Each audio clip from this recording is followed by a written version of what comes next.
춘배의 똑똑한 부동산. 안녕하세요. 춘배의 똑똑한 부동산의 치우입니다. 춘배라는 방송 이름을 썼는데 또 물어보시는 분이 계시더라고요. 춘배가 누구냐고. 제가 쓴 글도 많이 연재를 했던 책 주인공 이름이에요. 또 어디 사시냐고, 어디 살고 또 무슨 일 하냐고 그런 거 물어보지 마시고요. 그냥 편하게 재밌게 보시면 됩니다. 춘배 시리즈를 좀 쉬고 있어요. 똑같은 형식으로 책을 쓴다라는 게 별로 재미있는 일은 아닌 것 같아서 좀 포맷을 바꿔보기도 하고 형식을 좀 한번 다르게 써보려고 생각은 하고 있어요. 이제 150회까지 썼고요. 카페에 들어오시면 보실 수 있습니다. 이 춘배의 똑똑한 부동산이 시작한 지가 얼마 안 됐는데 조회수가 엄청나더라고요. 남들에게는 별 볼 일 없겠지만 제가 보는 입장에서는 참 많다고 느껴지더라고요. 저희 현미경 회원수보다도 많더라고요. 현미경에 들어오셔서 여러 가지 이야기도 많이 들어보시고 회원 가입도 좀 많이 해주셨으면 부탁입니다. 오늘은 부동산의 좀 꿀팁을 좀 알려드리려고 합니다. 부동산의 가치를 상승시키는, 가격이 아닙니다. 가치를 상승시키는 방법에 대해서 좀 이야기를 좀 해보려고요.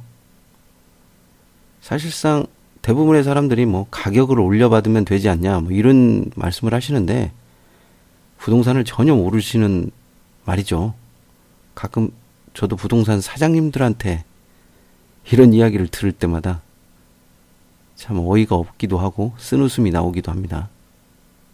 가격을 올려받는 거는 누구나 하는 거죠. 근데 그거를 타당성 있게 만드는 것이 부동산 투자자의 또 그러기 때문에 아파트 같은 경우에는 리모델링 하면 되지 않나요? 그렇죠. 리모델링 하면 됩니다. 그런데 어떻게 하냐는 거에 또 방점이 찍히죠. 현미경 카페에 집을 수리하는 방법이라든지 집을 넓게 보이는 방법이라든지 이런저런 그 건축 수리에 관한 부분의 글이 많아요. 저도 몇 개 쓰기도 하고 또 다른 사람의 그런 것도 있으니까 다시 한번 광고합니다.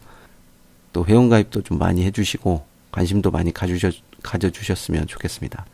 상가 같은 경우에 부동산 가치를 상승시킨다라고 하면 우선 세입자가 들어오는 것보다 어떤 세입자가 들어오면 여기에 적합하겠다라는 식으로 광고를 내면 되겠죠. 꼭 그런 자기가 원하는 세입자가 들어오지 않았다고 하더라도 물론 받아야 되겠지만 그래도 그런 거를 볼 줄 안다는 것과 보지 않는다는 것은 좀 차이가 있으니까요. 사실상 제가 토지 이런 부분에 관한 것을 조금 많이 알다 보니까 자꾸 이야기 자체가 토지 쪽으로 이렇게 치우치게 되더라고요.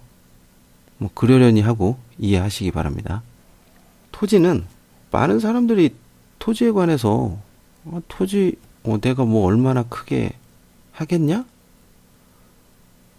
부모님이 땅을 가지고 있는데 토지의 가치를 상승하는 거 시간 지나면 오르는 거 아니냐? 물론 시간 지나면 오르죠. 더 받고 싶을 때. 기본적으로 부동산은 내가 좋아하는 토지를 사면 안 되죠. 다른 사람이 좋아하는 토지를 사야 되니까. 토지가 됐든 부동산이 됐든 내가 좋아하는 것이 아니라 다른 사람 눈에 봤을 때 근사하고 멋져 보이는 거. 그걸 사든지 그런 식으로 고쳐야 되는 거죠. 제가 아파트를 가지고 있는데 세입자 한 분이 이런 말씀을 하시더라고요.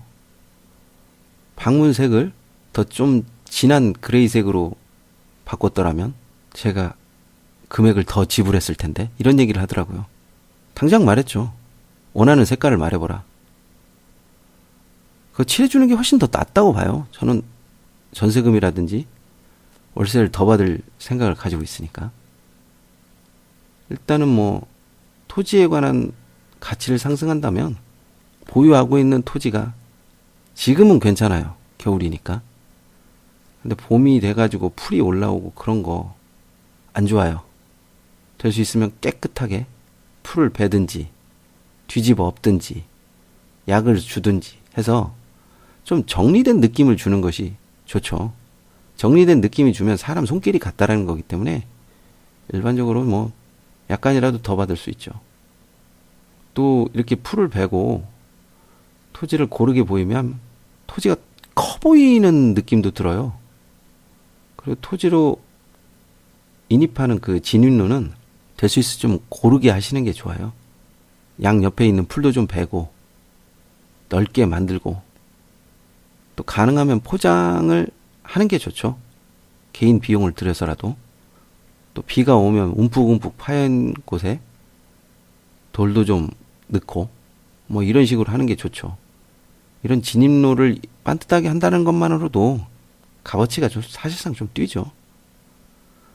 그거 아니더라도 논과 밭 둘 중에 어떤 게 더 낫나요? 대부분 뭐 밭이 낫다고 하시죠. 논은 뭐 힘드니까. 근데 사실상 논이 힘든 게 없어요. 요즘 그래요. 요즘 누가 농약통 짊어지고 농약 뿌리는 거 없거든요. 1,500평 드론으로 농약 주는데 12만 6천 원이에요. 물론 보조를 받고. 정말로 또 12만 6천 원이면 1,500평 농약을 주는갑다 이렇게 생각하시지 마시고 지자체별 지원센터에서 지원하는 거 잘 보시고 하세요. 뭐 그래도 큰 차이는 아마 없을 것 같아요. 일단 논과 과수원은 밭으로 만들면 땅값이 뛰어요. 그 이유를 물으시면 답은 간단해요. 논과 과수원보다는 밭이 좀 비싸게 거래되기 때문이죠. 이런 거 같은 경우는 사실상 어떤 비용이 드는 게 아니라 지자체 농지계에 가가지고 신고만으로도 가능해요. 그리고 뭐 땅만 덩그러니 있는 것보다는 뭐 나무를 심거나 농막 같은 거를 좀 만들어 놓으면 훨씬 더 좀 가치가 있어 보이죠. 농막은 6평 이상이면 안 돼요. 6평 미만이어야 돼요. 농막이 있으면 뭐 사실상 창고인데 이 농막 안에 창고로 보지 않는 부분이 있죠. 화장실이 있으면 안 돼요. 화장실은 꼭 바깥에 있어야 돼요. 요새는 그런 농막의 화장실을 사고 팔기도 해요. 보통 15만 원 정도, 20만 원 정도 이 정도면 화장실을 사요. 약간의 돈을 더 주면 땅까지 파주고 그러더라고요. 농막을 적절하게 한번 이용해 보십시오. 6평 미만이라고 했는데 그 6평 미만의 농막에 들어가 보시면 느끼겠지만 야 6평이 이렇게 크구나 라는 느낌이 들어요. 좁구나가 아니라 크구나. 6평 농막 만들고 데크를 20평 깔죠. 뭐 어때요? 내 땅인데. 뭐 이런 식으로 하는 것 분들이 꽤 많아요. 그러다 보니까 그렇게 해서 가치를 증대시키고 또 그걸 또 원하는 사람들이 또 있고 그래요. 그리고 일반적으로 가치를 증대라고 하는데 이런 가치를 증대시키는 부동산은 가격이 낮으면 낮을수록 좋아요. 왜냐하면 남들이 다 하다 안 된 것을 내가 구입하는 거기 때문에 더 이상 떨어질 값어치가 없어요. 예를 들어서 맹지를 구입해서 진입로 확보하면 가격이 뛰는 것은 뭐 뻔한 것이니까 뭐 더 할 말은 없지만 맹지를 구입해서 진입로를 어떻게 확보합니까? 확보할 수 있어요. 안 된다고 하니까 또 안 되는 생각만 나는 거죠. 분명히 확보할 수 있어요. 이 부분에 관한 것도 현미경에 보면 아주 자세하게 나와 있습니다. 환지, 땅을 교환하는 방법도 있고 돈을 주고 사는 방법도 있고 또 뭐 제가 쓴 책 춘배에도 이러저러한 이야기가 많이 있습니다. 맹지에 관한 얘기는 뭐 거의 뭐 토지 투자자들한테는 전설이죠. 내가 몇백 원짜리 토지를 몇십만 원짜리로 바뀌었다. 사실상 그런 구라가 통할 리는 없는데 그 말씀하시는 분들이 가끔 있더라고요. 이런 토지가 좋아요, 저런 토지가 좋아요, 뭐 물어보시는 분도 계시는데 일단은 많이 물어봐야죠. 발품도 많이 파시고요. 가치를 증대하는 방법에 관해서 말씀을 드리는데 사실상 가치를 증대한다라기보다는 남들은 어떤 부동산을 선호할까 그거에 대한 생각을 먼저 하시면 가치를 증대하는 건 방법 같은 거는 조금 쉽게 떠오를 수 있다라는 생각이 좀 들더라고요. 이제는 정말로 봄이 올 것인지, 또 이미 왔다라는 느낌이 들 때도 있더라고요. 별 볼 일 없는 이야기를 계속 진행하는 것은 그래도 누군가는 별 볼 일 있게 들어주시기 때문이죠. 따라서 좋아요와 구독하기는 꼭 눌러주시고요. 현미경 카페에 한번 둘러보시면 유익한 정보가 많아요. 꼭 좀 둘러봐 주시기 바랍니다. 다음에 뵙겠습니다.